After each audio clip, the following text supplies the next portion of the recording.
okuva jjo lwatandise paka ate lwegenda okuggwa ku Sunday. Tubeebaza nnyo era tubasaba musigale ate nga mutulaba nga mutugoberera bintu bingi nnyo bye tubaleetera okuva mu bulabirizi obw'ekigezi. Bwe twatandikidde ku makya twabadde n'abalabirizi ate ab'enjawulo abazze nga babuulira. Twaddeko ne kitaffe mu Katonda Archbishop eyawummula Henry Luke Olombi, ne tubeera ne Bishop Walango, Bishop Professor Alfred Olwa, era nga ye yabuulidde ku kigambo ekya ebirabo ebya Katonda, ebirabo eby'Omwoyo Mutukuvu. Twabadde era Archbishop kitaffe mu Katonda eyawummula ye yabuulidde ku revival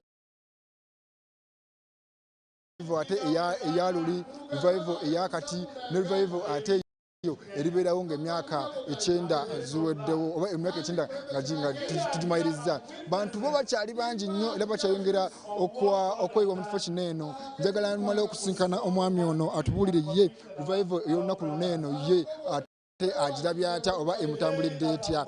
Taata tutandise okulaba ku mawuli gaffe amafeffete. Amiina taata. Yes, amanya Oscar. With Momo, you have the power to become an investor and start earning some money daily on your phone. Dial *165*7*1# and invest for as little as 1K with Momo Investor. And the best thing is, you can withdraw your money instantly anytime. That's Momo. That's the power to be more. Omutima ng'okwo ekyokulabirako omwogezi omu agambye nti tuli mu mulembe abantu we bagenze ne bakwata ekibi ne bagenda ne bakyawuzaamu ne mubaamu ebibi ebinene ebitonotono n'ebitono bye babuusa amaaso. Naye revival nga yakatandika ekibi kyabanga kibi oba katono oba kinene kitya oba bwekiwadde linnya ki naye kasita kyabanga kibi nga bakirabanga kibi. So nekitegeera nti mu lugendo lwange ng'omukristaayo ekibi kibi mu maaso ga Mukama Katonda era neetaaga kunywera amazima gasigale nga mazima. Amiina. Tweyanzizza nnyo ebigambo we bityo ne bya bingi nnyo abantu bangi nnyo ababulizi b'enjawulo batize nga babyogerako naye ng'era katulati naawo omubulizi aliko ye Reverend Amos Onyango okuva mu Church of Kenya era nga atubuulira ku mulamwa ogumanyikiddwa nga Le Christian era tulabe nga tutunulira Kristo nga omulokozi waffe era nga oyo asobola okutereeza ensobi zaffe era nga abantu bangi nnyo bagenda kusula waneeno nga batendereza nga basiiba nga basaba nga beegayirira Mukama okulaba nga ate abakolera ebyo beetaaga obakolera mu guno omwaka. Nsigadde ndi Samuel Mayanja ku lwa Church of Uganda Family TV. Kankuzeeyo wamu naffe Pavini Mukisa mu studios.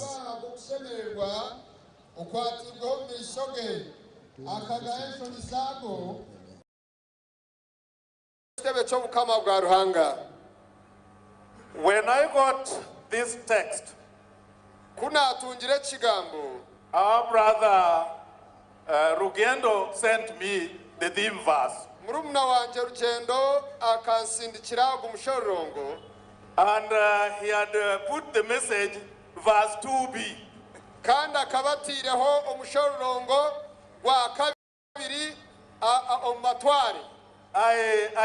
I didn't know why he said that, but he said verse 2b.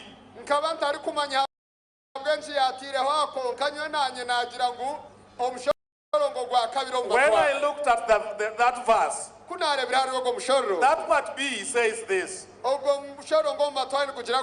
for the joy set before him,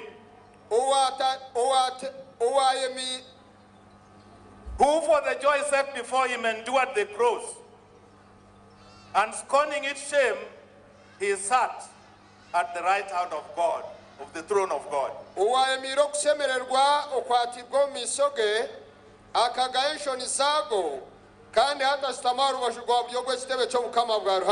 Christ there was joy. In him he faced death. He faced difficulties. He faced challenges. He faced many things in the life that he lived on earth. But the writer says that he had a joy beyond those difficulties. He had a joy beyond the challenges that he faced. akaba ari no kushemererwa kuri arenga bizibu ebiyabugine. We know Nitumanya that Jesus was born ngu Yesu akazarwa of a human mother. kandi yazarwa omukazi, And even when his time for birth came, kandi obwire bwe bw'okuzarwa after kubwayikire the pregnancy of Mary, most of you know nk'oku muri kumanya byenda ya Maryamu, that Joseph, the husband to Mary to be, kandi Yusufu owabire aryo kuba omushaija wa Maryamu he planned to divorce akateekateeka ekyokumusheera secretly kibenyi because he didn't want to be part of the shame. habw'okuba akaba atarikwenda kuba omwe ahari ekyo kishwaro. But as we read in Matthew Konka omu Njiri ya Matayo chapter 1 verse 20 to 23, omu sura y'okubanza God in the form of the angel talked to Joseph Mukama omuringo gwa Marika akagambira and Yosefu ati, convinced him, don't refuse to take Mary your wife, yagira ngu otanga kutaasa ogu mukazi because the omukazi wawe pregnancy is carrying habw'okuba enda yaine is from God himself. neeruga ahari Mukama. And when he gives birth to this boy, Mbwenu kora azaara ogu you mwana will give him a name Jesus, noija kumuha izina Yesu because he will save his people from their sin. habw'okuba naija kuzuna abantu be The name okuruga omu kibi. Jesus Izina Yesu means he will save people from their sin. nirimanyisa ngu aryareetera abantu kutambirwa ekibi kuruga. And that is what even when we read in Isaiah, N'ekyo nitushoma omu kitabo kya Nabbi when he Isaya prophesied, kuyaranjirire and he said, yagira a ati, virgin shall give birth omwana naija kuzaarwa to a boy, and his name will be called Emmanuel, n'izina ryayetwa Emmanuel, Ruhanga ari niitwe. God with us. Ruhanga ari niitwe. All this was happening Ebyona bikabaho because sin had destroyed our relationship with God. habw'okuba ekibi kikaba kisiisira obuzaare bwaitu na This Ruhanga. message has come to us on and on because of the sin in the Garden of Eden. Our mother Eve and our old man, our mother Eve and our father, they sinned. And because of sin, they were not able to sustain their life in the garden. Tibarabaase kuguma omu musiri gwa Edeni. Their fellowship with God ended. Obuzaare bwabo na Ruhanga bukahwaho. The nature of God in themselves was corrupted. Obwa Ruhanga omuri bo bukasisikara. And therefore, Mbwenu they lost the blessings that God had blessed them with. bakaferwa omugisha ogu Ruhanga yabire The abaheerize. garden of blessings was no longer a place for them. Omusiri ogwabire guteekateekirwa And omugisha that is gukaba. why the angel is telling Joseph, Nikyo kiri kutuma Marika ari kugambira Yusufu ati, boy shall be born, omwojo naija and his kuzaarwa name shall be called Jesus, kandi izina ryayetwa Yesu. because he will save his people from their sin. Habw'okuba naija kuzuna abantu kuruga omu kibi. He will remove their sins from them Naija kubiihwaho ekibi. as far as east is from the west. Kandi kulinda kuhika nk'oku oburenje bw'izooba. He will bring the nature of God back to their lives. Aryareeta obwa Ruhanga kugaruka omuri bo. He will bring back the fellowship that they lost. Kandi aryagarukaho okweteerana hamwe nabo kwabire kutariho. I want to thank God Nyenda kusiima Mukama that after getting saved, ngu aha nyuma y'okuzunwa the Lord enabled me to join the fellowship of the brethren. Mukama akambaasisa kweteerana hamwe n'abandi ab'isheemwe. In Kenya, it is called Tukutenereza. Muri Kenya nikyeta tukutendereze. Here it's called Abalokole. Ahandi babeeta abarokore. Some people call it East Africa Revival. Abamwe nibabeeta aba East African Revival. But the fellowship of the brethren Kongo kweteerana kw'ab'isheemwe enabled me to learn so many things kikambaasisa kwega bingi that enables me to sustain the salvation in me. ebyambaasise kugumyaho okujunwa okwabire Because kukomeye. salvation is a gift from God. Habw'okuba okujunwa n'ekyonjo kiri ku rugaari What you Ruhanga. have received is a gift from God himself. N'ekyo kyoyakirire n'ekikyonjo kiri ku rugaari Ruhanga And oyo. sustaining it Kandi okukigumyaho requires the Spirit of God to teach you. nikyetenga omwoyo wa Ruhanga kukwegyesa. You need to go on learning. Nooyetenga kugumizamu You orikwega need to go on being nurtured. n'okugumizamu orikusibwa. And as you grow in the faith, Kandi oku orikurira omu mwoyo you okukwegyesa. become part and parcel of that nurturing. N'ogumizamu okurira You omukoro become gwo. part and parcel of that encouragement Kandi n'okuhamibwa okwo to those that live with you. habwa abo abarikutuura niiwe. As our brothers have talked, nk'oku barumuna banje bagamba. There is a message that has rung here since morning. Hariho obutumwa obunayegera izooba kuyunga sheshe. That after conviction of sin you must repent. Gwanyuma y'okushinjwa ekibi nooteekwa kwetisa. You must confess. Nooteekwa kwetisa.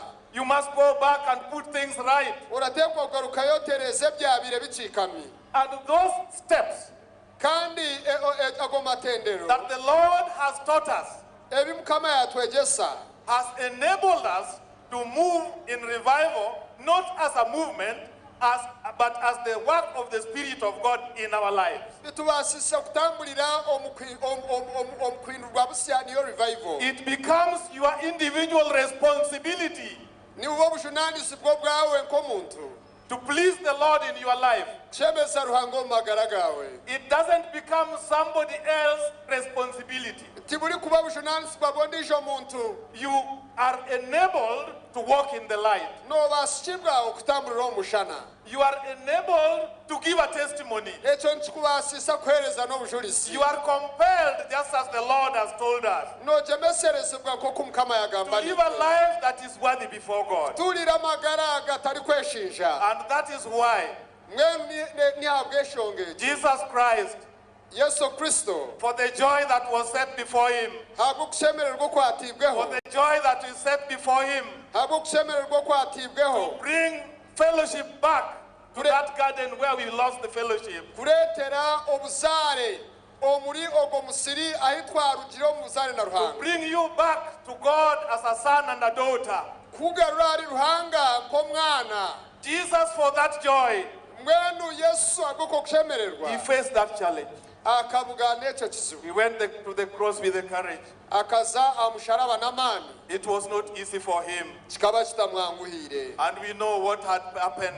Kandi tumanye kyabiireho. At one point, he prayed, Aha mwanya gumwe akashaba. my God, Yashaba ati Mukama. if it is your will, Kuko oba kurya okunda kwawe. let this cup pass. Leka ekikopo kinyiyeho. That prayer was repeated 3 times. Egyo shara kajigarukamu kashatu. There was no reply from heaven.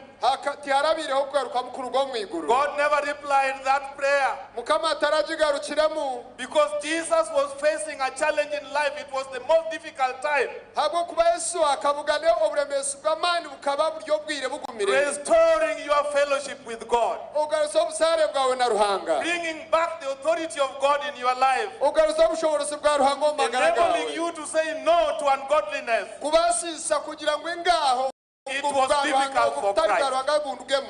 He prayed. Yashaba. Heavens kept quiet.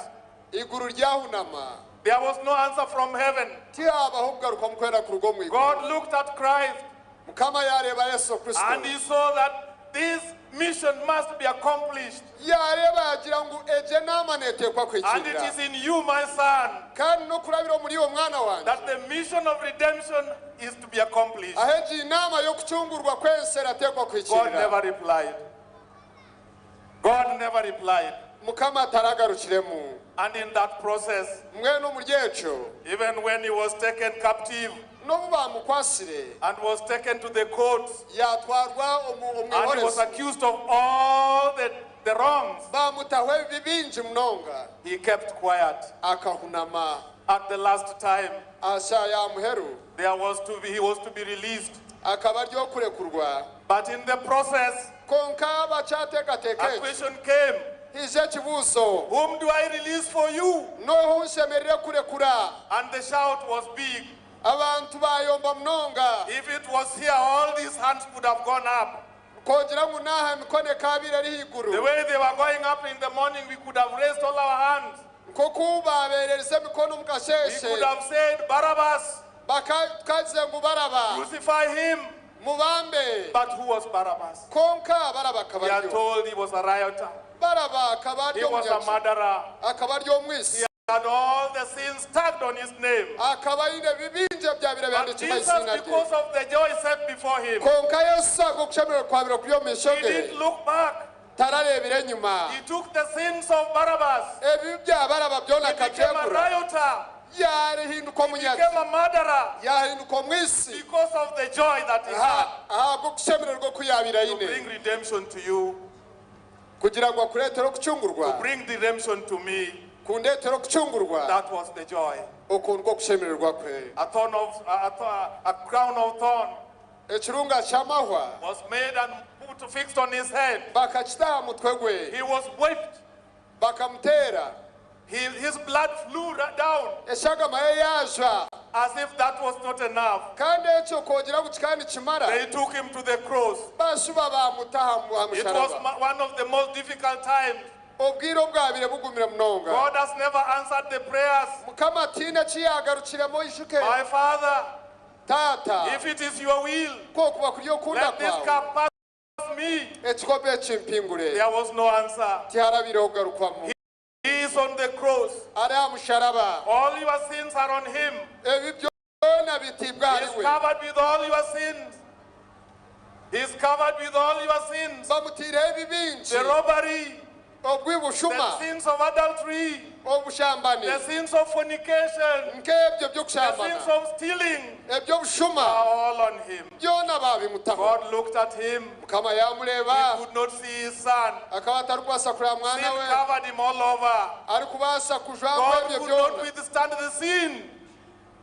God could not withstand the sin. mukama akaba atari kubasa kwemera ebyo bibi And we are told kandi kugira ngo tubase gucungurwa that from noon, nitugambirwa ngu ku 3 o'clock, there was rwashayamushanga darkness. enseka ijura There omwirima was complete darkness. hakaba hariho omwirima The gw'amaani sun could no longer give its light. omwana akaba atari kubasa kureetera Because emushana Jesus, for the joy set before him, habw'okuba kushemererwa kwabire he kuri had to face the omuishoge cross. akaba ari kuba ari kuteekwa God had found it kuba difficult to sustain that sin. yabugabuga n'obusaasi bw'amaani It was not the best for him. bukaba bitari kushemererwa There was no God at the moment. hakaba hatariho We are told obuteekerezo God is light. mukama If n'omushana there was no tugambire light, kogira ngu hakaba hatariho God omushana had withdrawn.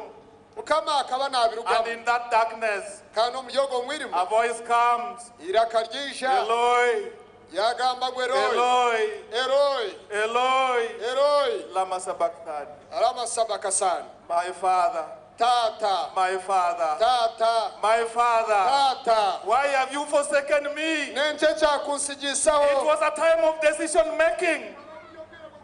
It was the most difficult time.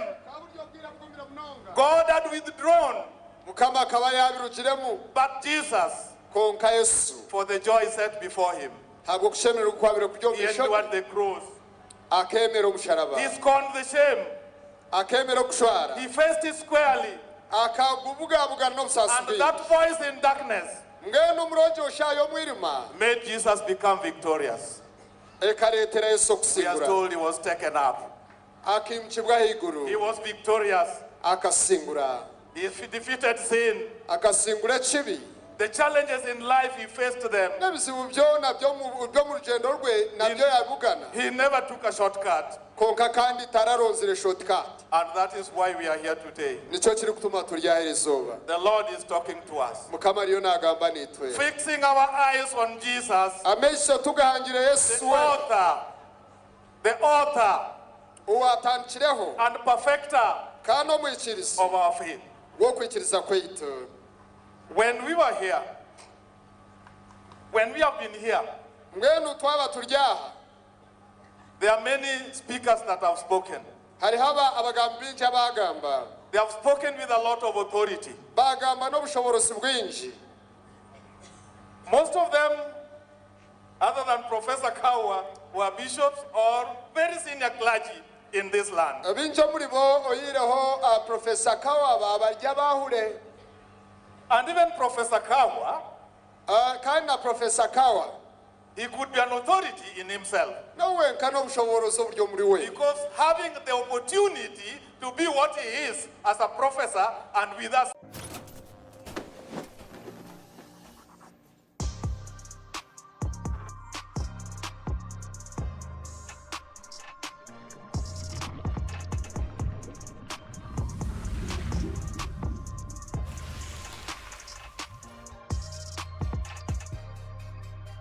Make way for the chairman.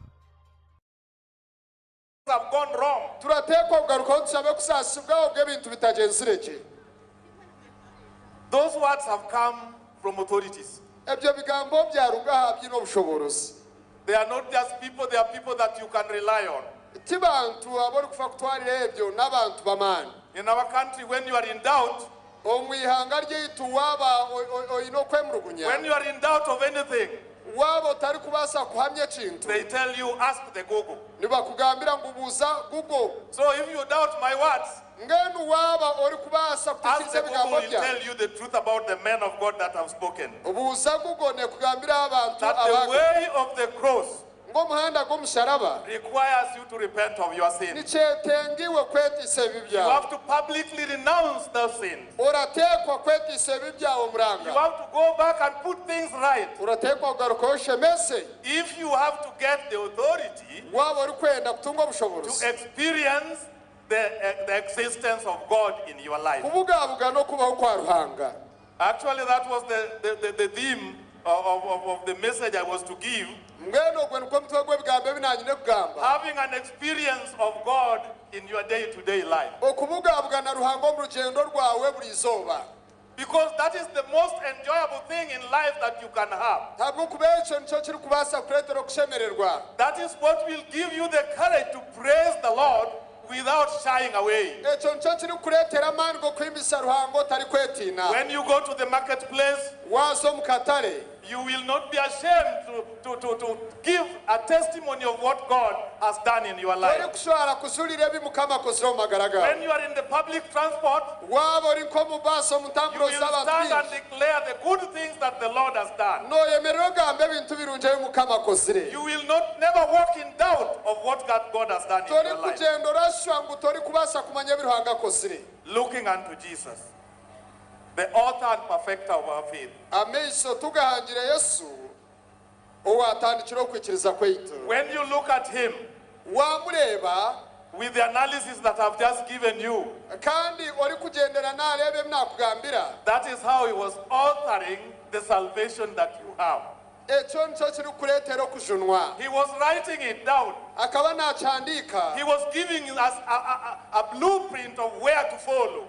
Akaba naatuheereza eki turi kubaasa kukora kureeba ni nk'ahi He twaza. was telling us that challenges will come in life. Akaba naatugambira ngu ebizibu nibyija omu rugendo rwaitu. He was telling us that you will be tried and tested. Kandi ng'oryagezibwa. He was telling us that at a time it will come that you will even doubt the presence of God in your life. Nangwa naatugambira ngu omwe noobaasa n'okwebuuza Ruhanga araho omu rugendo rw'amagara gawe. But the joy is set before us Konka okushemererwa okuri omu maisho of gaitu. living with Christ and living with God in heaven N'okw'okutuurira n'Yesu Kristo kandi na Ruhanga omu iguru. and getting back the image of God in our lives. Kandi kubaasa kushobora kwakira ekyani kya Ruhanga omu magara gaitu. We cannot shy away. Tituri kubaasa kugaruka enyuma tukashwara. As many people were getting saved, Nk'oku abantu bingi baajunwa. I was feeling the joy of accepting the Lord. Naanimpurira okushemererwa okuri kuruga omu kwakira Yesu Kristo. But that is the beginning of what God requires of us. Konka ekyo n'ekintu kihango munonga eki Mukama I arikutwegyesa. remember in a convention like this, Ninyijuka omu kiteerane kimwe nk'eki. after we have finished, Hanyuma y'okuhendera we are going to go to our beds. nituza kugaruka omu bitanda byaitu. And we never slept without knowing the names of the people there. Kandi turi kubaasa kubyama tutamanyire amazina g'abantu abari. When Professor was talking here, Profesa Kuya naagamba aha. he said one of the areas of mission that God has called us to. Naagamba ngu kimwe aha myanya y'okuburamu engiro eki Ruhanga He can open twetiire. a way for us Aho ari kubaasa kutwigurira by omuhanda. simply saying, I am so and so, N'okumanza weeyajura okagira ngu ndi nankana nankana. and I am saved. Kandi nkajunwa. What about you? Kandi You iwe are told that. ekyo yakitugambira. And therefore, those who have received the Lord, Mwenu aba baakirire as we Mukama. go back to our places of residence, Twaba turugaruka omu myanya yaitu as y'okuraramu. we go back to our homes, Twaba turugaruka omu maka gaitu. don't think people know you. Otateekateeka ngu abantu nibakumanya. Actually, people don't know you. Mwenu abantu tibarikumanya. Because when you accept the Lord, you are a completely different man. Habwokuba bamara kwakira A Yesu completely oryo omuntu different aine empinduka. person. Kandi tori muntu owatwire Because ogu. that's what we are told. Ekyo nikyo turugambirwa. The old has passed, ebyira bihwire The new has come. kandi rebe bisa byija The old has passed. ebyira nibiba bihwire And when the old passes, kandi ebyira byaho that makes us ekyo nikitureetera stick to our fellowship. kugaruka kuzo mu nteerane zaitu Because the old keeps on coming. habwokuba ebyira nibiguma In the biri life that we live as Christians, omu nsi egi turi kuturamu that nk'abakristo old keeps on coming. ebyenyima nibituura biri Actually, some kwija people ask us, why do you keep on testifying? abantu bamwe nibagira ngo habwenki Why turi do you kuguma keep turi on kuha saying, obujulizi oh, I'm saved? habwenki turi kuguma ori kugira ngo We are kazunwa saying so nitugamba ekyo because that old keeps on coming. ahabwokuba omuntu owira naguma And every moment that we go to the Lord in repentance, mbwenu buri kanya turi kuza mu maisho ga mukama kwetiisa He gives us a new life. natuheereza amagara The masya old passes away. ebyenyima nibiba bihwire You no longer become the same again. kandi tori kubaasa kugaruka kuba kuwabiroore Even in that fellowship where you are, n'omuri egyo fellowship eyo orimu when you don't go to the fellowship for a few days, waba otagiiremu kumaraho nk'ebiro when you don't have time to commune with the brethren for a few days, waba otiine obwire buza kweteera n'abishemwe right when you go back, kigezeho wagarukayo you will find yourself a stranger. nooza kweshanga otari waamwo Because the ways of going to the cross habw'okuba omuhanda gw'okuza musharaba will be strange to you. nigubaasa kushobera So this is the message mbwenu obu nibwo butumwa that the Lord was bringing to us, obu mukama yatureetera that Christ faced these challenges, ngu kristo nawe akabuga n'ebe ebizibu but he faced them without giving up. konka yabibugana atari kubaho yaguma He aine knew amaani that there was a reward. akaba namanya ngu hariho He ebikyonki was going to create a people for God's own purpose. akaba ariyo naaza kwimusya abantu And therefore- ab'okukorera ruhanga And therefore you can live mbwenu noobaasa kukyegeraho as a people for God's own choice. nk'abantu abi ruhanga yetoraniire I want to read a verse, chapter 2, Hebrews chapter 2, ninyenda kusoma abaheburayo eshura ya kabiri just as I conclude. obwe ndi kwigirira kuhendera Chapter 2 of Hebrews chapter 2, verse 10. abaheburayo eshura ya kabiri omushorongo gw'ikumi In bringing many sons to glory, it was fitting that God, for whom, through whom everything exists, should make the author of their salvation perfect through suffering. aha kuba ruhanga omuhangi wa byona ow'ebintu byona byahangirwe kuyayenzire kutaasya abaana bingi omu kitiinisa kikamushemerera kuhindura omwebembezi w'okujunwa kwabo kuba oyikiriire aha bw'obusaasi Therefore, the suffering of Christ mbwenu okubonabona kwa kristo was predestined, kikandi kimanywa it was prophesied, kikaba kyagambirwaho n'abaana be it came at its time, kikiija omu bwire bwakyo and therefore your presence here mbwenu niwe okubaho kwawe erizooba is also at the right time. nikiri omu bwire bwakyo God has talked to us kama yagamba nitwe and He has shown us the way kandi yatwereka n'omuhanda that Christ has authored salvation for us. ngu mukama akareeta okujunwa bwitu His love still stretched out on the cross. rukundo ye kiriho aha musharaba He still calls all of us, ariyo natweta twena come unto me, ngu mwishe arinye all of you that are heavy laden, mwe mwena abaruhire and I will give you rest. kandi ninza kubahereza obuhumure Learn from me, munyegereho for I am meek habw'okuba ndi omucureezi and humble in heart. kandi nintwasa We gye can learn from him, nitubaasa the kumwegeraho author of our salvation. ogwo watandikire okujunwa kwaitu He will never mislead you tari kubaasa kututeshura because he has authored our salvation. habw'okuba niwe yatandikire okujunwa kwaitu And that is the joy okwo niko kushemererwa of the experience that we have in Christ. kw'okubugabugana mukama As I was listening to the speeches, kuna ndi kuhurira bimwe byawe nibigambwa I remembered my life. nijuka amagara ganje I have been an engineer, somebody said so. maziro bwire buringwa koko mwe yagamba I am a civil engineer engineer by profession. kandi wowe mwombe kinebinde biri kwatane I have worked in the City Council of Nairobi for 23 years. kandi mazire myaka 23 ndikora muri Nairobi. I worked as a director in a roads company called Kenya Urban Roads Authority. kandi ninkurire kitongole eche kiyagamba chokora kekuto. And in those places there are challenges. kandi omurecho myanya rebisubu bingi. But one of the things that I have learned konka kimwe habinye kire is living with Christ is great joy. ngu ekinturira hamwe na Kristo ni kiretero kushemererwa kwa It Mana. makes you be a civil servant of character. Nikikuretera kugira obuntu omukuhereza nobo bori A kora. civil servant of character. Omuhereza wa government oyino obuntu. That is what the Lord gave me in the public service. Echo nicho Mukama mperize omukuhereza yanga lyange. When I had an opportunity to evaluate tenders to give works to roads contractors, Nagira omukisha gwo kubasa kushujuma ebiri kwatana bari kushaba kukora enkuto. I was told I'm foolish Nkagambirwa unyo mushema. because I don't ask for kickbacks. Habwo kuba tindi kushaba ekitugo. I was told I was backward, Ngu nkabani ngaruka enyuma. and I was told I'm in a fellowship of people that are also backward. Ukandi nanye ndi omu fellowship y'abantu benyuma. But do you know that today I was feeling very good? Konka nomanya ngu eriizooba nimpurire okushemererwa. Because if the bishops are also saying, oh, this fellowship is good, Konka ba bishop nabo kuba nibagamba ngu okutera. then I'll ask you, who are you now? Nimbuuza iwe ryo.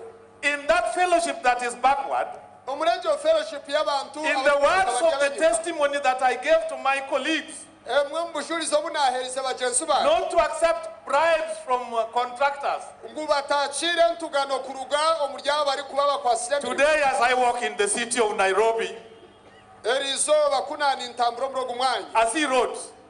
Kuna naba ndi kutambura muri Nairobi And when we go for open airs, I must give a testimony in the open airs. kandi nazo myanya nkeje rukungana ningambo bushulizo. And I must tell them I've been an engineer in the City Council of Nairobi. kandi nimbagambira ngu ntwire ni engineer muri urwo rurembo ruhango rwa Nairobi. And when I leave, I must get somebody telling me, oh, this road you made it. kandi narugaho nibangambira ngu rebo ruguto karukora. This road you made it. Rebo ruguto karukora. Because the Lord gave me the opportunity. Habwo kwa Mukama akampereza ogwo murimo. How happy and great it is Rebo kushemererwa. when the Lord gives you victory in a life that is so defeated. Mukama yakuhereza obusinguzi omubwire obugumire. I was told I'll die a pauper. I'll die poor. Bakangambira ngu ndyafa ndyo mworo. But I've never died. Konka tinkafaga. That message was brought to me 20 years ago. Obwo butumwa bukaretwa emyaka I am 20. still living. Nkyariho. I am not poor. kandi tindi mworo. I have a family. Nyine eka. Everything is there. Buri kintu kyona The kiriyo. experience of living with Christ. Okubugabugana Mukama okaturira nawe. When I was retiring, I retired from public service 6 years ago. Nkahumura emyaka 6 y'enyuma. The people that I was leading, abantu abinabire ninye they organized a party for me. batebekanisa embaga. So I didn't know what they were doing. Nyonka abantu arikumanya eki babire nibakora. But when they were giving me a present, Mwenu kubabire bari kuza kumpa ekishebo. they gave me a ticket, Bampereza akakonji.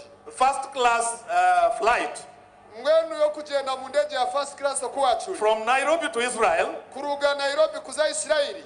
2 weeks stay there. Kumarayo ewiki ibiri. And they said, go and learn all these things that you have told me or told us comes from there. Bagira ngu iroko yegabo kubeba byona ebiwatugambira nibirugo. Dying a poor man, Okufandyo mworo. dying a poor man, Okufandyo mworo. yet riding in a first class plane. Konga kandi kutambulira omu first class. What a challenge that we are facing. Nibizibu kye bituri kubugabugana. For living for Christ Okuba bwa Kristo is not in vain. tikyabusha. It is not foolish. Tibushema. It is not backwardness. Tibwenyuma. It is a life that is real. N'amagara ago gonyine gariho. Even today. N'eriizooba. 6 years ago I retired. Emyaka 6 y'enyuma I still meet them. They are suffering. Bariyo nibakibona. Even the corrupt ones. kandi n'abashumankusi In Kenya there is an anti-corruption court. kandi muri Kenya hariyo koti. Some of them are spending all the monies that they corrupted nenu bamwe muri bo bariyo going in and out of court. bari kuzo mu koti bari But kugaruka. when Christ comes, Konka Kristo yisha the one that we should fix our eyes on, ogo utsemere kwangamisha the one that has authored our faith, ogo owatanchokushunwa kweito okwitiza he will kweito give us an opportunity to live victoriously. natwerezo mushago kubaho tsinguye We will live victoriously today. noija kusingura lizoba We will live victoriously tomorrow. kandi noija kusingura na nyensa kare And finally we are going to heaven. kandi hamuheru tuje no mwibu We are going to our kingdom. tuze mu bukama We are going to sit with our brother Jesus. turyaza kusemererwa na Because Kristo that was his joy, oko niko kusemererwa kwe to sit at the right hand of the Father sitama mukono gwa buryo gwa tateitwe and to welcome us, kandi no kutwakira that we are now his brothers and sisters nguhatu turi barumuna be kandi n'abanyanyabe because of the redemption that he has given us. hagu kucungurwa kuyatuhereze May God help us mukama atwere as we continue listening twaba turagumza mukurikiza that there is victory. ngo hariho obusinguzi The Lord that has called us is faithful. mukama otwesire n'omwesigwa He has ordered us a salvation that you will never be contradicted. kandi atwerize okushinga okutari kubasa kweyakanisa And it is true and sure. kandi n'amazima In the world we live in today, omunsi ei turimo erizoba it is a sure bet. n'amazima It is a sure bet. n'amazima nitubasa If you put your kuteberereza bet inside there, kandi wagira okuteberereza kwawe you will overcome. mazima oryasingura In our country, omu ihanga ryeitu there is a song that is sung in one of our native languages. hariho ekyeshongoro ekiri kweshongorwa omu rurimi rweitu That is what I want to say and finish. nikyekyo kiri kwenda kugamba rero And when kanisa they sing it, kandi bakyeshongora they say that the devil had a committee. nibagira The devil had a committee nibagira ngu sitaani akaba alina akakiiko with these angels. n'abamarika be And he said this, yagamba eki let them get saved. yagira ngu leka bajunwe Let them be baptized. leka babatizibwe Let them marry in church. leka bagitibwe mu kanisa Let them take Holy Communion. leka babirire n'ameeza Let them sing. leka bayishongore Let them lead in the churches. leka bebembe n'omu makanisa gaabo But one thing, don't allow them to do. konka kimwe ekyo tarabikirize kukora Never allow them to do. ekyo taribikiriza kukora na rimwe Never allow them to repent. otaribikiriza kugira ngu beetise Never allow them to call on the blood of Jesus. otaribikiriza kugira ngu beeteshe agama yesu When our brother was talking, he was saying it was difficult to say Jesus. murumuna wanje kuyanagamba yajya kukikamugumira munonga kugira ngu That yesu was the committee of the devil orwo rukaba ruro rukiiko rwa with the sitaani angels. n'abamarika be So you can get saved. mwe nobaasa kujunwa You can raise your hands up. nobaasa kumusa Everyone deserves a smartphone, so level up with Airtel Quatesimu. Own a new smartphone of your choice today and pay as you use with Airtel. To own a smartphone, visit the nearest Airtel service center or any of our Quatesimu partners, Watusimu, M-Kopa, Mogo, or D-Lite, and pay in quick and easy installments daily, weekly, and monthly. That's not all. On every new smartphone, you also enjoy 100% bonus on all weekly and monthly data bundles purchased every month for 3 months. Dial *100*28# to check eligibility.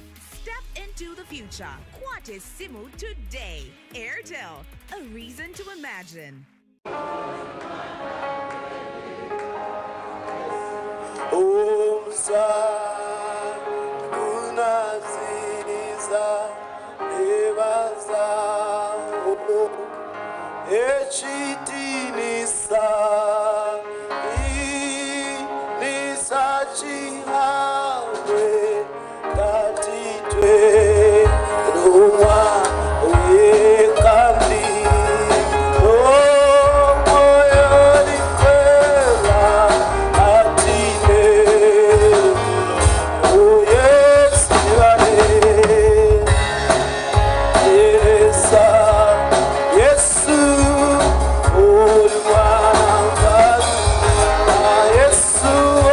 Yes,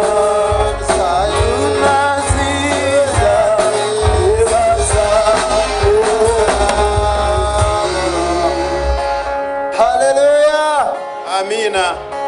Atari shagama ya Yesu taroho ubusinguzi. Nani shabangu muterero Without the hango blood mungaro wa of Jesus, mukozesa. there is no victory. Let us appreciate God for using him. Kandi engineer Amos Onyango nawe nayetenge ngaro mpango Let us also appreciate Engineer Amos for speaking to us. Webare mnonga hanyete mission coordinator atwongerereho kandi atwetere na kwaya yaza okutuhereza. We are going to invite the missioner to give us